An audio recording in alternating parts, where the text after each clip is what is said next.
This is Talking Wardrobe, the show that takes you behind the Instagram and the wardrobe doors of your favourite fashion bloggers. This is Brittany Bathgate.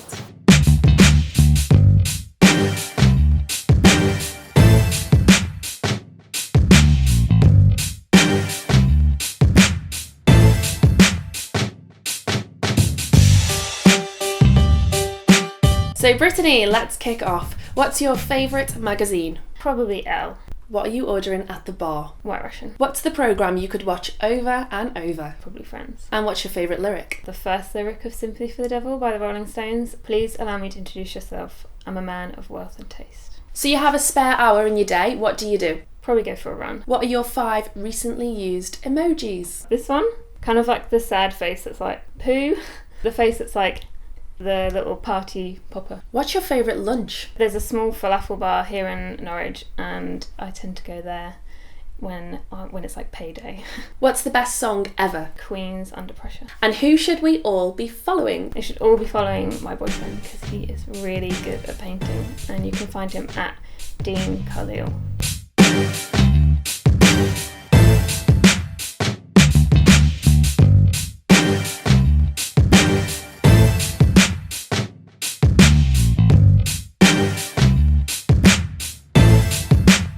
Okay, Brittany, so this is your wardrobe. I wouldn't expect anything less with the clean cut rail. So yeah, is this where you just pick things from every day? Yeah, so this is kind of like what I've got on rotation at the moment. I'll just have like a week's worth of work outfits all on this rail. So it's like wake up, bang, put an outfit on, and ready to go. So let's go with your kind of 5, say, top staples. You'll never throw them away and they're your go-to.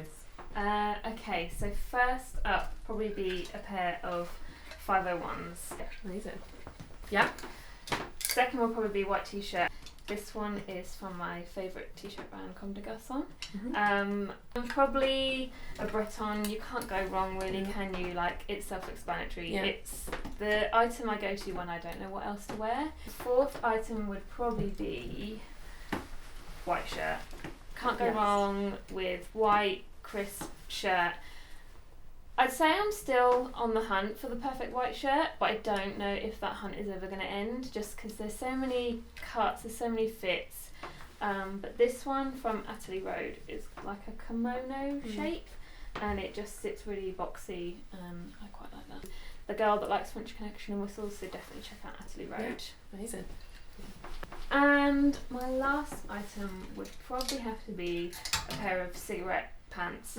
These were from Topshop and they're only £20. Through a lot of trial and error, I've realised that straight cut trousers flatter me best. Like skinny jeans are a no-no and flares are definitely a no-no and boot cut. I think just straight cut trousers look really good on me. Yeah. So I like this because in my hand I feel like it is just a little jigsaw of you. So now I want to kind of go through your wardrobe and maybe pick some items of clothes that you have a memory with or you might attach a story to. I don't really have that kind of relationship with clothes. I kind of just like chuck them on and wear them. I don't really link them back to any specific memories. For my 21st birthday, my mum gifted me a pair of Vivienne Westwood shoes. Yes, let's get them. And I don't wear them so much anymore, but I can't bring myself to let them go just because these were probably my first designer item. I was just in awe. So you can't throw these away. I can't throw them away. So I definitely want to let them go. And I do bring them out from time to time. Like they can still work with my wardrobe. My style's just developed a little bit more, so they kind of just sit. Yeah, what is it you don't? Why you wouldn't wear them now? Because they're black, they're buckle, they're very classic. You're kind of prompting me to get them back out and get wearing them again. Yeah, next Instagram post around the it shoe from when you're 20. Yeah. And I have a dress that it's not so much a memory or a sentiment, but like every time I wear this dress, I get quite a lot of compliments. It's just a staple black dress from And Other Stories, but it has like an open back. Nice. So it kind of reminds me of like a nun's dress, but then it's just got a little bit of a cheeky cut out at the back here. So it's quite. I always think having the back on show is kind of like a really like a sultry, sexy thing, but not obvious. It's really nice. Definitely. And it's got a bit of bling on. Bit of bling at the back there. Love a bit of bling. Perfect. So let's go for your best Instagram outfit. So the outfit you wore on Instagram, it got 1 million likes and everyone wanted to be you. The Instagram outfit that has probably received the most likes was an all grey, well I say all grey and blue outfit. It consisted of this amazing coat from COS. That is gorgeous. With these French Connection trousers. Yeah. Alongside. It's like a suit, but not a suit. It is, and it's funny because they're obviously two different brands, but the greys just match alongside this Whistles blouse. Why do you think people liked it so much? You know, outfits of a whole, like full tonal outfits, always kind of get a lot of traffic on my Instagram, and I'm not really sure what it is. I just think it's something a bit new, unique maybe. One, it's so classic. It's a shirt, pants, jacket. I think it's very easy to emulate as well. Well done you. Okay, so something I'm really interested in when people buy clothes is what's running through your head. Sometimes I've got an outfit in mind, or it's from like an image I've maybe seen on Pinterest or Instagram, but it's more than likely I'm just thinking about the gaps that are in my wardrobe. So I kind of have like a list in my mind of the essential things that I need in my wardrobe that I'm still working on and I'm still filling in. So when I'm shopping, it might be that, I don't know, I need a grey t-shirt, so that's one of the gaps that I'm trying to fill in when I'm shopping.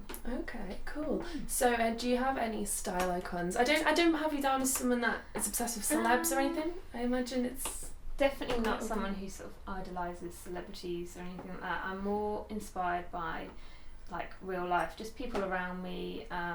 When I go to different cities, and you know, you'll see some people with some fab style and you think, oh, I can take that away and incorporate it into my style. Pinterest as well, like I could just spend hours just scrolling on there, print screening outfit after outfit. It's just great. What do you search on Pinterest? Recently has been culottes, just to see how ways other people style them. When we search for different types of trainers to see how people have styled trainers. And more recently I've just been typing in like autumn, winter and coats.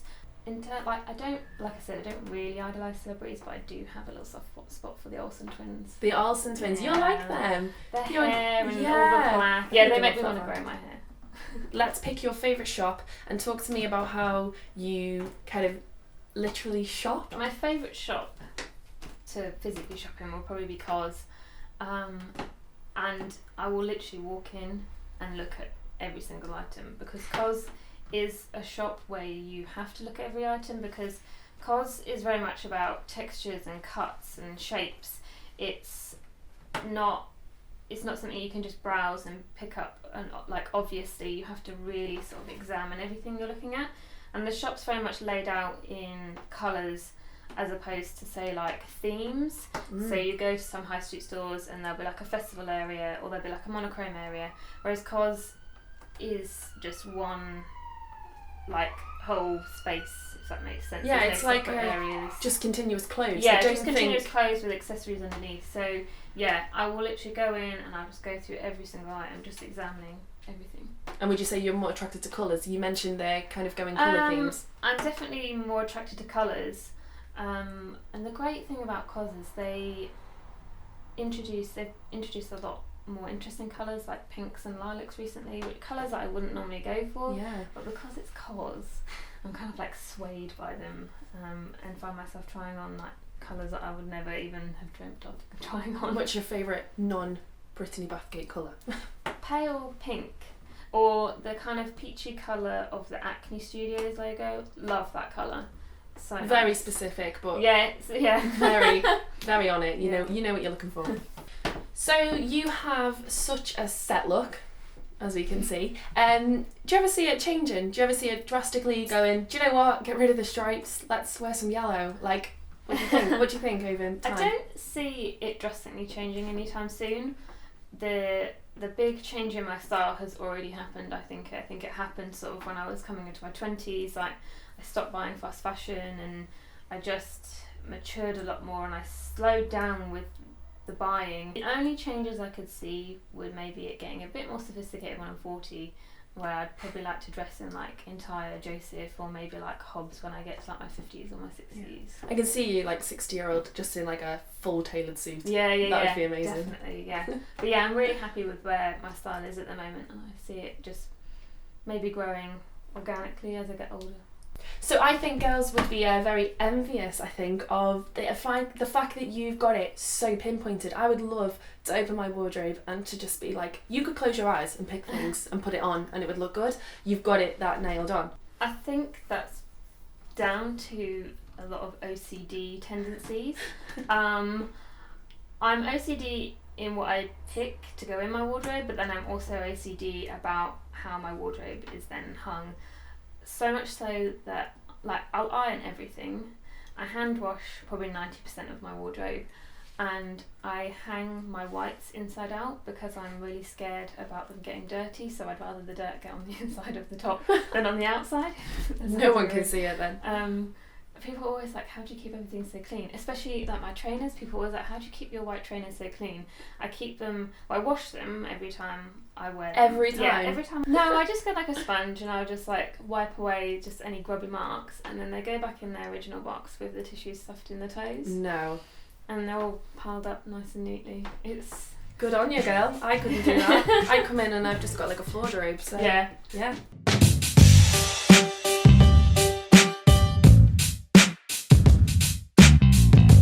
You're a blogger that I've personally watched kind of grow bigger and bigger and bigger. So tell us what the feeling is like going from 100 followers to your 35k plus. It's overwhelming. Yeah. It's mad to think that there are over 35,000 people following the pictures I post every day online. Yeah, it's crazy. But it's also nice feeling that many people are interested in what I'm doing. Mm-hmm. Yeah. Why do you think it is? Why? My Instagram's quite relatable. Like, it's not an unattainable kind of lifestyle, so I think a lot of people enjoy following that because it's something that they can emulate, or they can go and buy the stuff I'm wearing quite easily. Yeah. So actually it's funny because I scrolled right back through your Instagram because I'm a loser and also I was researching for this. So yeah, I scrolled right back through and I hit a point. If anyone wants to do it, they're welcome to. It's quite interesting. I hit a point where you're travelling. You've got long dark hair. Yeah. You don't have the style you've got now. You don't even photograph the way you do now. You don't even have an Instagram feed that looks the way your Instagram does now. Talk me through that time and then the transitional change into the brand now. I think when I was travelling, obviously I was in a completely different mindset.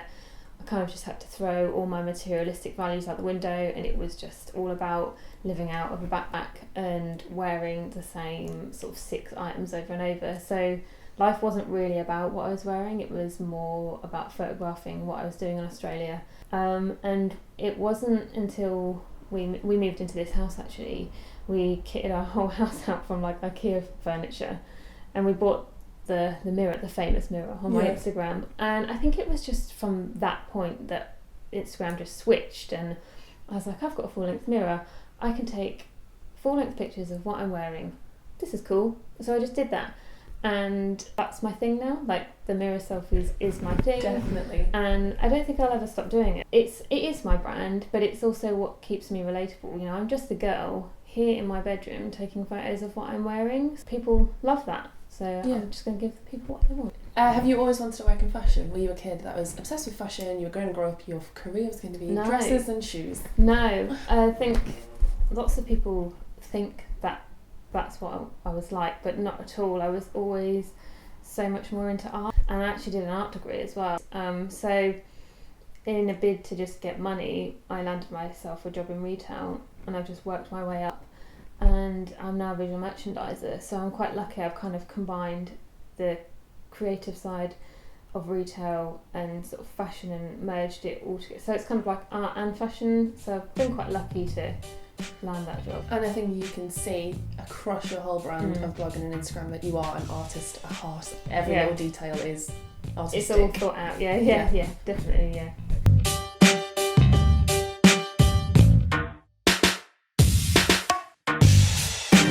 We're on beauty, of course. In your blog and Instagram, you pretty much never talk about beauty. You never show us any beauty products you use. Why is that? Because I don't know what I'm doing. I've got no idea what I'm doing when it comes to beauty. So I'd rather not preach about it on the blog. So talk us through some of the best things that you use day to day. Estee Lauder Advanced Night Repair. Yeah. There's a reason why people rave about this. Yeah. It is literally beauty sleep in a bottle. Yeah. It's amazing, and when I stop using this, I really notice the difference. Like my skin just looks really lackluster, starts to break out, just doesn't look right, and then back on this and I've just got a healthy glow when I wake up in the morning. I want it's some. so good. It's amazing. Yeah. That's a cult product, and this is another cult product. It's Elizabeth Arden's 8-hour cream. I wouldn't call it a cream, it's kind of like just a weird gloop. Like I use it on my lips, I use it on my cuticles, I use it as like a highlight here, and I use it kind of on my lids to add a bit of a sheen. I was looking at that before, like on your eyelids, that looks so It's nice. nice. Yeah. Yeah, fantastic Great. product. Multi-purpose, practical and classic, that is you, and even your beauty spans to that. I love it. Okay. Foundation, I use Giorgio Armani Luminous Silk. Now, I have like I said, I have no idea what I'm doing when it comes to beauty. So when I find something that works, I'm not going to change it. And I've had this for just over a year now, and it is just the best foundation I have ever used. It just creates like just this satin glow. Like it's just out of this world. Yeah. I normally just go for foundation, and then I'll just put concealer on. And again, another product that I've just had for ages, Estee Lauder, what's this one? Double Wear Concealer. Okay. Really thick, gloopy concealer that really hides the dark circles, and it doesn't budge, like it's there still at the end of the day. Fantastic. You have great eyebrows. Let's talk about your eyebrows. Okay, so probably thanks to my dad. My dad has massive eyebrows, and they're really coarse and thick, so I've inherited that from him. When I was a teenager, I overplucked them. It's completely ruined the front of my eyebrows, and actually underneath all this product there's not much brow there. What do you fill it in with then? So I fill it in with Anastasia Dip Brow, and again another cult product that so many people rave on about. This is amazing. You just it's just like a weird little pomade that you just dip an angled brush in, and it enables you to just literally draw on hairs. Yeah. What brush do you use? I use a MAC eyebrow brush. Oh god, I don't even want to show you this brush. I don't even know where this brush is from. Maybe like Superdrug. That's cool. Look, it's dog tooth. Amazing. Okay, so it's literally just that. So I use that, and then I use this is an eyebrow palette from MAC that I've had. Oh my god, look at it, for coming on to 3 years, and I haven't even hit pan. I don't even know if they still use this. It's just called the Brow Duo set, and I just got it in brown. So naturally, just brown. So I just put that on, and then do you know, this is probably a really unorthodox technique, but I'm just going to tell everyone. So what I then do is I take a spoolie and I spray hairspray on it, and I just do that. And my eyebrows don't move for the rest of the day. Okay, so let's go through kind of hair now. Your hair is like another little signature of your look. Yeah. So yeah, let's go hair technique. So kind of talk us through how you're gonna. So I use the trick is to use a wide paddle GHD. Okay. Not just your regular one. Although using a regular GHD is fine, it creates a tighter curl, whereas the wide one creates more of this kind of just wave that I have in my hair. So I literally just take like a section of hair and then just right angle like that. Oh, it does. And then that's it. It's just, so you don't even go down to the bottom? Sometimes I do. It depends how polished I want it to be. If I want it to be a bit more of a polished wave, I'll go right down to the bottom. But most of the time it's just like right angle all the way around. And then every now and then I'll go that way, just to mix it up a bit so it doesn't look too uniform. And tell us about this product. So this product I've only just discovered in the past few months, and it's Kevin Murphy's Motion Lotion. So this is a curl enhancer. So I've got quite a weird sort of natural wave in my hair, but what this does is kind of enhance it and just sort of tames it a bit, like makes it more acceptable in the morning. So I literally just probably put a small amount, maybe like that much in my hand, just work it through the bottom of my hair, and then wake up in the morning and it's just a bit more of a controlled wave, because sometimes I will wake up if I haven't put this on and my hair is just mad. It's not good. So tell me about your hair idol. There is this one model whose hair is just to die for. Her name's Candela November, I think I've pronounced that right, and she has just got the most perfect tousled, messy bob. Like it, I'm not sure if it's natural, I don't know if she styles it, but it is just perfection. It just looks so effortless. It looks like she's just got out of bed and her hair's like that. It's just fantastic. Which is the dream. Yeah, that is the dream. Favourite perfume? Favourite perfume ever would probably be Tom Ford's Black Orchid. However, it's all gone. I'm absolutely gutted. So I'm now cracking out the Tom Ford Santal Blush. Gorgeous. Thanks Talking Wardrobe for coming to have a rummage around my clothes and my beauty stash. It was fun having you. Bye!